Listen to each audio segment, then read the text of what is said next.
A juiz esclarece. Vamos continuar no tema do acolhimento familiar e vamos falar de outros requisitos gerais, para além daqueles que já abordamos nas anteriores sessões. E relativamente às famílias de acolhimento, levanta-se desde logo a questão de saber quantos elementos, quantas crianças e jovens podem ser acolhidas em simultâneo. E a lei prevê que, em princípio, serão até 2 crianças ou jovens, não poderá exceder esse número. Contudo, poderá haver situações excepcionais em que esse número seja excedido, nomeadamente nos casos de fratrias, nos casos em que antes do acolhimento já vivessem juntas determinadas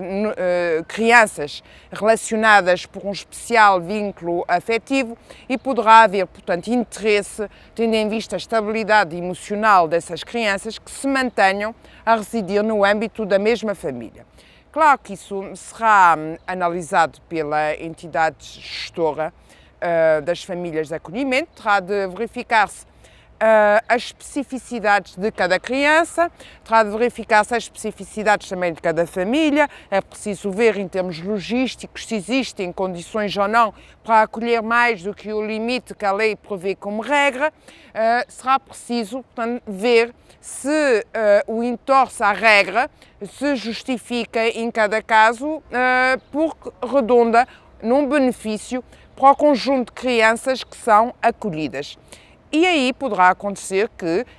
esse número que a lei prevê como regra, portanto não superior a 2, possa ser excedido sempre tendo em vista aquilo que é o foco de todos esses processos, que é o superior interesse da criança. De qualquer modo,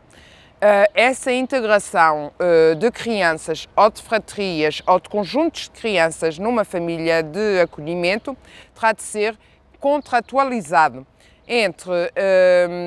a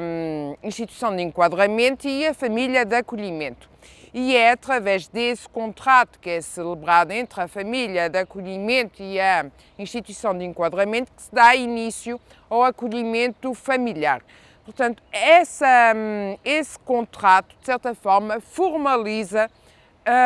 entre a família e a instituição de enquadramento o vínculo que, a partir dali, se forma. A criança é integrada e a atividade da família de acolhimento será necessariamente acompanhada, quer pelo técnico gestor, quer pela sociedade, instituição de enquadramento, e deverão manter-se reunidas durante a vigência do contrato as condições relacionadas com os requisitos da própria família de acolhimento. Se a qualquer momento se verificar que na execução do contrato que foi celebrado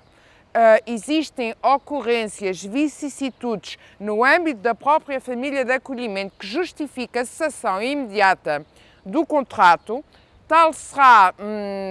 deliberado pelo técnico gestor e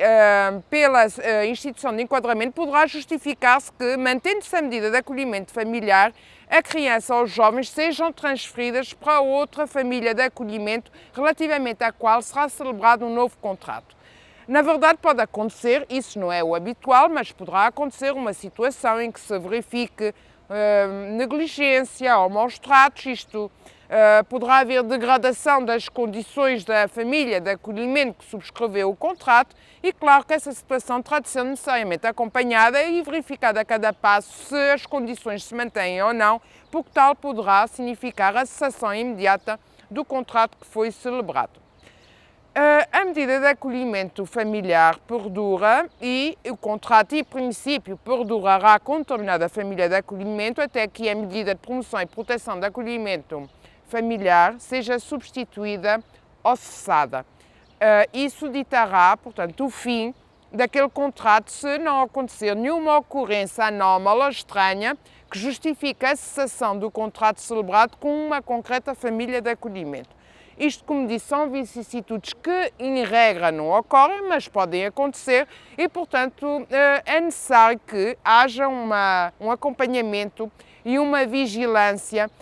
da atividade e dos cuidados que são prestados por cada família de acolhimento em concreto. Esta medida de acolhimento familiar implicará que a cada passo haja uma troca de informações entre a família de acolhimento, se possível com a família biológica também,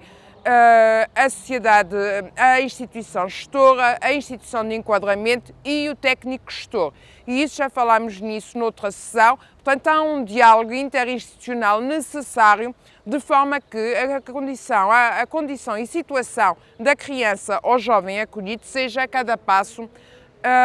estudada e ajustada às circunstâncias concretas da criança ou jovem e à sua evolução. E por isso, logo que a criança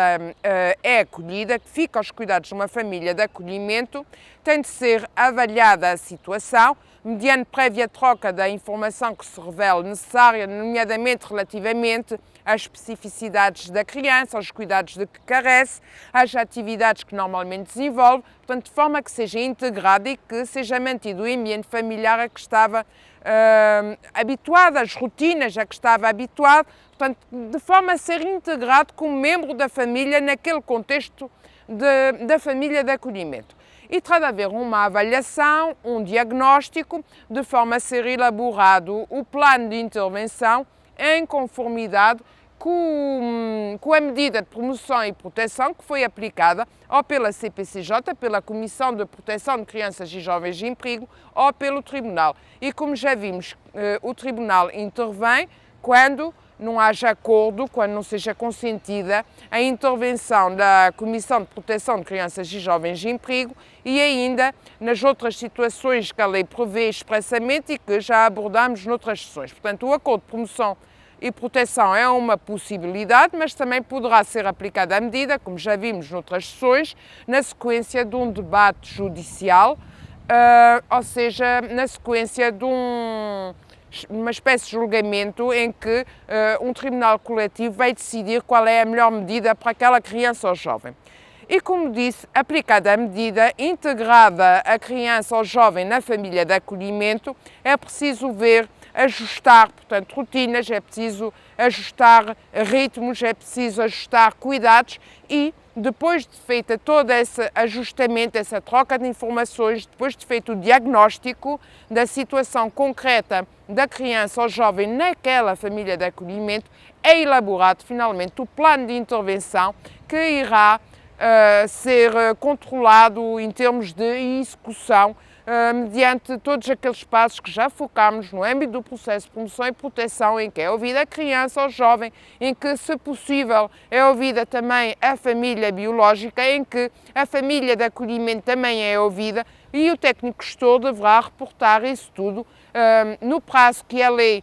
que o Tribunal ou a Comissão fixou, deverá reportar isso em sede de revisão para que o juiz ou a Comissão de Proteção possa verificar se aquela medida é a cada passo a mais adequada para acautelar o superior interesse da criança ou jovem que se encontra acolhida. E relativamente a estes requisitos gerais das famílias de acolhimento, requisitos gerais e específicos que já analisámos na anterior sessão, penso ter dito o essencial. Bem-aja pela atenção.